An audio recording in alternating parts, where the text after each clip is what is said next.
Long, long time ago, when the postal system was modernized, the chronically overworked Postmaster General overlooked two tiny post offices. One tucked away in the rolling hills of Somersetshire, the other somewhere in London. After unsuccessfully awaiting modernization, these two offices continued with their quiet lives until one day their daily routine was violently disrupted by the letters of Lady Susan, the most accomplished coquette in England. To avoid another scandal on social media, Lady Susan had now taken to letter writing, and her letters were eagerly expected by the two post offices through which all of these letters coincidentally passed. What with the secrecy of the letter no longer being what it used to be, Lady Susan's letters soon ceased to be private after all.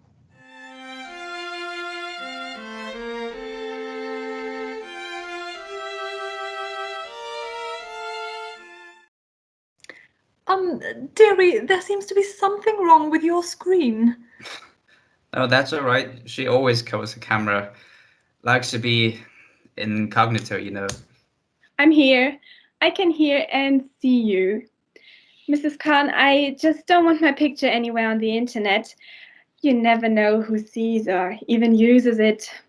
That's very sensible. Well, do you have something for us? Yes, we actually have two letters. Oh, goody goody. But I only have one here right now. Janice will join us soon with the other letter. She's still busy. Yeah, your postmistress really has you all under her thumb, doesn't she? Seems a bit tyrannical to me. Helen, how many times do I have to tell you that work hierarchies are not tyrannies? Yeah, whatever you say, boss. Helen! Really, Helen. Sorry, Patricia, no offense. You know how she gets carried away when the spirit takes her, Patricia. But that's still no excuse to behave like a teenager at your age, Helen. I said I'm sorry. Can we please read the letters now? Please, Julia Marie. Sure, if you are all ready to listen. This letter is from Lady Susan to Mrs. Johnson. Jojo, I am much obliged to you, my dear friend, for your advice respecting Mr. de Courcy, which I know was given with the full conviction of its expedience, though I'm not quite determined on following it. I cannot easily resolve on anything so serious as marriage, especially as I'm not at present in want of money, and might perhaps, till the old gentleman's death, be very little benefited by the match. This is true, that I am vain enough to believe it within my reach. I have made him sensible of my powers, and can now enjoy the pleasure of triumphing over a mind prepared to dislike me and prejudiced against all my past actions. His sister, too, is, I hope, convinced how little the ungenerous respectation of anyone to the disadvantage of another will avail when opposed by the immediate influence of intellect and manner. I see plainly that she is uneasy at my progress in the good opinion of her brother, and yes, she should be. Yeah, and concluded that nothing will be wanting on her part to counteract me. But having once made him doubt the justice of her opinion of me, I think I may defy her. It has been delightful to me to watch his. Well, I think the following is not meant for our ears. Never mind, read it. I want to hear it. Well, okay. It definitely is not. It has been delightful to me to watch his advances towards intimacy, especially to observe his altered manner in consequences of my repressing by the cold dignity to my deportment his insolent approach to direct familiarity. My conduct has been equally guarded from the first, and I never behaved less like a coquette in the whole course of my life, though perhaps my desire of dominion was never more decided. I have subdued him entirely by sentiment and serious conversation, and made him, I may venture to say, at least half in love with me, without the semblance of the most commonplace flirtation. Mrs. Vernon's consciousness of deserving every sort of revenge that it can be in my power to inflict for her ill offices could alone enable her to perceive that I am actuated by any design in behaviour so gentle and unpretending. Let her think and act as she chooses. However, I have never yet found that the advice of a sister could prevent a young man's being in love if he chose. It should. It really should in this case. We are advancing now some kind of confidence, and in short are likely to be engaged in sort of a platonic friendship. On my side, you may be sure that it's never being more, for if I were not attached to another person as much as I can be to anyone, I should make a point of not bestowing my affection on a man who had dared to think so meanly of me. Okay. Reginald has a good figure and is not unworthy the praise unworthy the praise you have heard given him, but is still greatly inferior to our friend at Langford.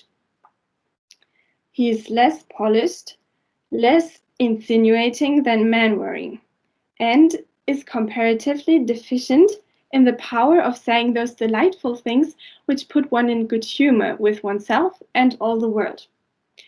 He is quite agreeable enough, however, to afford me amusement and to make many of those hours pass very pleasantly which would otherwise be spent in endeavouring to overcome my sister-in-law reserve, and listening to the insipid talk of her husband. Your account of Sir James is most satisfactory, and I mean to give Miss Frederica a hint of my intentions very soon. Yours, S. Vernon. I must say, I feel sorry for this Reginald lad.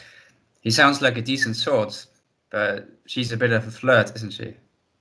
A bit of a flirt is a bit of an understatement, I should say. And the way she treats her family is downright shameful. I don't think we can judge any of them based on what little information we have. And which we acquired illegally, I might add. All right, we're moving on. Hello, Janice dear. Would you start reading right away, please? Thank you. Of course. Hi, everybody.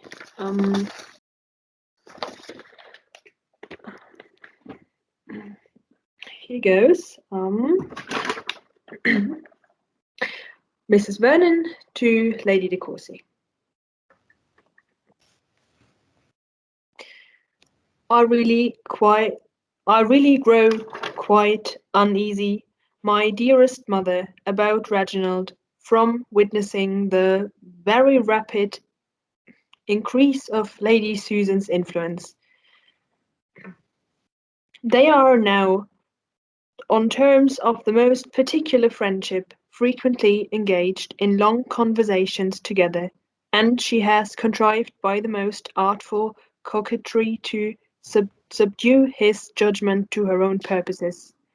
It is impossible to see the intimacy between them so very soon established without some alarm, though I can hardly suppose that Lady Susan's plans extend to marriage. I wish you could get Reginald home again on any plausible pretence. He is not at all disposed to leave us, and I have given him as many hints of my father's precarious state of health as common decency will allow me to do in my own house. Her power over him must now be boundless, as she has entirely effaced all his former ill opinion and persuaded him not merely to forget, but to justify her conduct. Yeah, we know she's a schemer. Mr. Smith's account of her proceedings at Langford, where he accused her of having made Mr. Mannering and a young man engaged to Miss Mannering distractedly in love with her, which Reginald firmly believed when he came here, is now, he is persuaded, only a scandalous invention. He has told me so with a warmth of manner which spoke his regret of having believed the contrary himself. How sincerely do I grieve that she ever entered this house. I always looked forward to her coming with uneasiness, but very far was it from originating in anxiety for Reginald. I expected a most disagreeable companion for myself, but could not imagine that my brother would be in the smallest danger of being captivated by a woman with whose principles he was so well acquainted, and whose character he so heartily despised. If you can get him away, it will be a good thing. Yours, Catherine Vernon. See, I told you she's not good for him. Even his own sister notices that. Yeah, but she notices everything, doesn't she? Spying on her family like that. Nobody's actually spying on anyone. Yes, we are. Illegally. Yes. It's been very nice seeing all of you. Take care and see you soon. If you ask me, which you probably won't, I think you're right, Sandra. Thank you. Oh, get over it. Ladies, see ya next time.